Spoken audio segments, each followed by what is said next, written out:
Wait.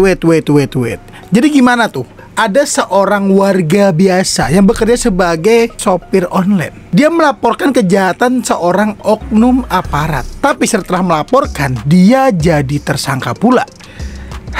I don't know bro. Jadi gue gak bakal sebut kesatuan dari tersangka ini gitu. Gue akan bilang saja oknum dan sopir online tadi. Gue gak bakal nyebut nama dan kita ganti aja sebagai Sopol gitu. Jadi ini tuh like something berencana gitu loh, dimana memang ya udah kebantai aja gitu korbannya. Yang memang dibantainya tuh nggak dengan santai, tapi dengan dipiu-piu polisi gitu. Dia udah jelas kan ada peluru di dalam tubuhnya yang bisa mengidentifikasikan bahwa itu ditembak gitu. Tapi yang ngelaporin ini ataupun yang kayak, halo pak, saya lapor di sini ada pembunuhan, yang melakukannya oknum aparat. Tapi setelah itu dia malah jadi tersangka. Jadi ya nggak usah lama-lama ya. Yo, terangin.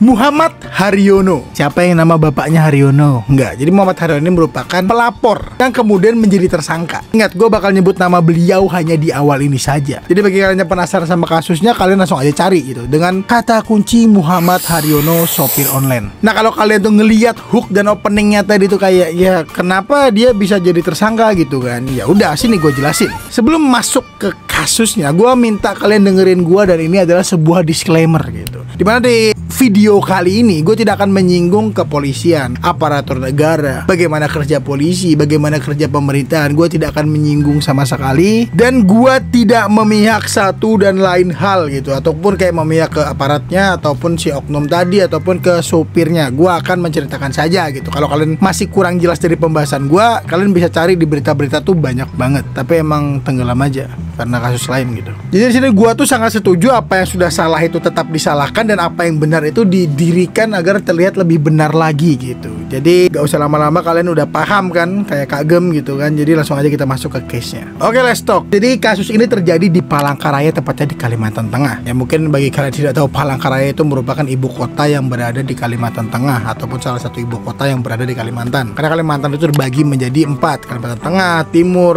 Selatan, Utara. Yaitu, jadi ada 4 dan ini berada di Kalimantan Tengah. Oh iya, tadi gue diralat sama anak-anak, dan satu lagi yaitu Kalbar, Kalimantan Barat. Yaps, bermula dari seorang aparatur negara atau kita sebut saja Mas Oknum, dan seorang sopir online yang memiliki janji gitu untuk bertemu di kilometer 1 Palangkaraya, tepatnya di Jalan Cilikriwut. Di sana mereka tuh kayak semacam udah janjian dan kayak, ayo antar gua, kita cari sopir-sopir ataupun mobil-mobil yang parkir sembarangan, yang surat-suratnya tidak lengkap atau tidak punya surat sama sekali atau tidak punya SIM. Sebut saja razia dan pungli gitu kan. Itu kata hal yang tidak boleh disatukan, tapi karena polisi ada yang razia baik-baik dengan surat dan ada pungli gitu, karena oknum. Ya di sana mereka bertemu dan berjalan seperti janjinya, kayak yuk naik, berbicara, ngobrol, dan juga membicarakan serta mencari target-target operasinya gitu, dengan cara menggunakan sopir online agar tidak ketahuan bahwa dia itu seorang oknum. Namun di dalam perjalanan ini mereka membuat sebuah insiden, di mana insiden tersebut tuh menyebabkan seorang supir pickup meninggal. Jadi dikatakan bahwa supir pickup ini adalah supir ekspedisi yang berasal dari Banjarmasin. Ya kalian tahu ekspedisi pasti bawa barang kan. Nah, dan setelah itu, setelah korban ini terkena piu-piu dan kemudian dibuang ke parit di daerah Katingan Hulu lah, perkiraan di Katingan Hulu, yang kemudian ditemukan oleh warga dan dicari bahwa ini adalah penemuan pria ataupun jenazah tanpa identitas dan tidak diketahui, pria misterius gitu. Sebenarnya all is safe, semua aman, terjadinya pembunuhan ini aman, tidak ada yang tertangkap, tidak ada yang tahu, dan semuanya aman dari sudut pandang si oknum dan supol. Jadi pertanyaan gue sama juga sih kayak kalian, kok bisa ketahuan sih bang gitu? Ya karena ada sebuah kronologi yang terjadi di dalam sebuah kronologi gitu. Jadi setelah melakukan piu-piu atau something wrong ini terhadap si supir pickup ekspedisi ini tadi, mereka pun berkesepakatan untuk membuang jenazah tadi ke parit, yang kemudian udah safe gitu kan. Dan di sana juga bisa kita bilang bahwa si oknum ini juga memberikan bagian kepada si supol ini dengan nominal 15 juta dan ditransfer langsung ke rekening supol ini gitu. Jadi mereka selesai itu harusnya. Si polisi udah dapat uang dan menyembunyikan something cash tentang killed man ini, dan si Supol pulang dengan bawa uang 15 juta dan everything is safe, semua selesai dan tidak terjadi apa yang tidak diharapkan ataupun ada pelaporan-pelaporan. Dan penemuan jenazah ini juga diduga orang tak dikenal dan tidak ditemukan siapa gitu kan, karena notabene ekspedisi ini dari Banjarmasin gitu di Kalimantan Selatan. Dan setelah beberapa hari berlalu ternyata si Supol ini tuh mentransfer balik tuh si uang ini tadi yang 15 juta tadi, dan ditransfer balik tuh dengan nominal 11.500.000. Kalau kalian nanya kemana sisanya bang dari 15 juta, gue kagak tahu karena kronologinya belum selesai dapat di sini. Dan setelah mengembalikan uang tersebut, si Mas Supol ini tadi pergi ke kantor polisi terdekat dan langsung melaporkan, Pak, ada salah satu oknum melakukan something wrong, is the piu-piu supir ekspedisi dan meninggal dibuang di Katingan tadi. Dan sudah paham kan? Sudah sampai pelaporan tuh udah paham kan kronologinya gitu kan. Ya sekarang gue jelasin lagi gimana si Pak Supol ini bisa menjadi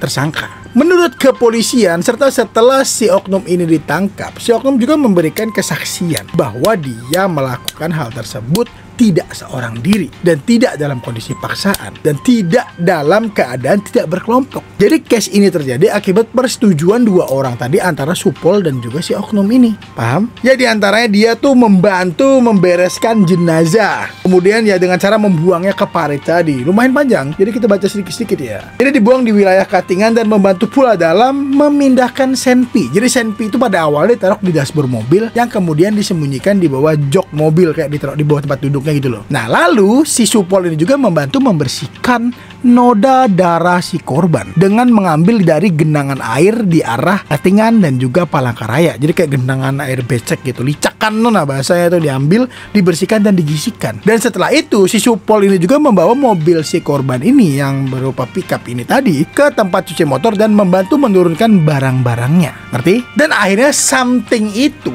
semua hal itu yang membuat si Supol ini menjadi seorang tersangka menurut pemeriksaan. Jadi kayak gini sih, jadi si Supol dan juga si oknum ini merupakan dua orang yang memang sudah mengenal, yang sebelumnya udah kenal gitu, bukan hanya kayak hai saya mau pesan mobil online untuk melakukan something razia gitu. Kayak ya lu mikir kagak anjing, kayak misalkan ada orang yang mau ngojek Grab atau Gokar lu gitu, dan kemudian dia bilang saya polisi, saya mau menggunakan mobil Anda untuk mencari razia. Apakah masuk akal? Nah itu kan. Apakah kalian langsung mau kalau kalian nggak kenal? Karena bisa terlibat ke hal-hal semacam ini. Yang kenal juga kena tuh gitu kan. Ya pokoknya kalian jangan menghakimi polisi dulu gitu. Maksud gua kan sekarang nih, maksud gua kepolisian nih, bukan si oknum-oknum yang gua bilang tadi. Why? Kalian ingat kasus Agus Buntung nggak anjing? Gimana kalian menghakimi polisi? Yang salah siapa? Agus Liber gitu kan. Jadi sekarang mari kita tenang dulu dan kita nantikan kronologinya gitu. Dan setelah gua ngomong kayak gini, pasti ada pertanyaan kayak gini nih. Tapi bang, gimana kalau sebenarnya si Supol tadi itu diancam, paksa, dijebak, or something else yang bisa menjadi otak dari si oknum tadi? Karena tidak akan bisa menjadi oknum kalau nggak pinter, fisiknya bagus, dan jual tanah keluarga gitu kan. Tapi tetap ada otaknya bagus gitu kan. Ya, I don't know bro, mungkin jika diancam or something wrong terhadap si Supol ini terjadi di lokasi, gua nggak tahu. Tapi dari penjelasan si istri ini setelah kejadian terjadi dan belum dilaporkan, si suami ini atau si Supol ini menjadi agak aneh, dimana dia tuh tidak nafsu makan,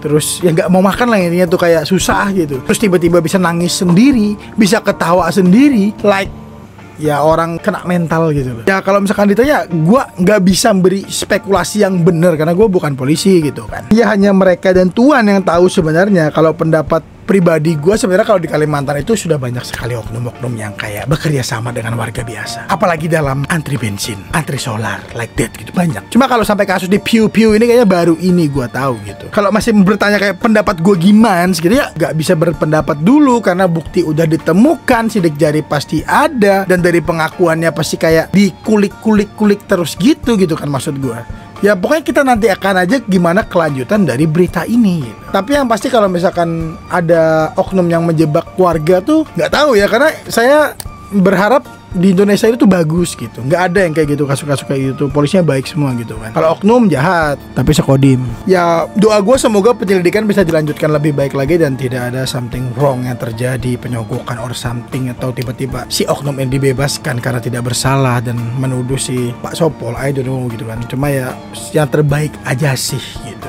Jadi mungkin kita sekian dulu pembahasan gini, takut tiba-tiba ditangkap polisi aja sih gua gitu kan, karena bahas-bahas sebenarnya kan ini kan negeri bebas berpendapat gitu kan. Gua cuma berpendapat, berspekulasi, dan dari berita-berita yang gue temukan gua berhak berspekulasi tapi kan tidak menuduh satu dan lain hal gitu kan. Karena gua menyebutnya dengan oknum. Ya jadi kalau kalian suka gitu konten-konten kayak gini gitu, kalian bisa bantu gue dengan klik tombol subscribe. Jadi ya udahlah, kita akhiri saja dan arigato, Free Palestine.